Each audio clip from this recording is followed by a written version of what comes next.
गिरी गोवर्धन का आखिरी स्टेप है। मतलब हम लोग पर्वत तो उधर से पार करके मोड़ के ये आप देख सकते,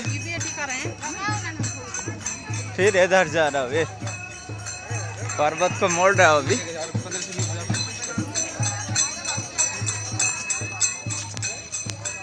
राधे राधे, गिरी गोवर्धन की जय,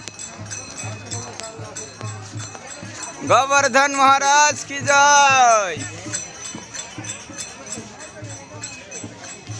वही बंद करो, ये भी तुमने कछूदना पहले ही नहीं तो पहले तो चालू। हम लोग गोवर्धन को इधर से परिक्रमा करके आए, इधर से इधर भक्त लोग आ रहे हैं, फिर यहाँ से यहाँ जा रहा हूँ बस। ये स्टेप पासिंग, ये राजस्थान का अंदर है बेटा, राजस्थान भीतरे आছি এখন। এই যে গোবর্ধন को परिक्रमा क्रॉस করে যাচ্ছি, তার মানে এখানেই গোবর্ধন শেষ হচ্ছে, গিরি গোবর্ধন।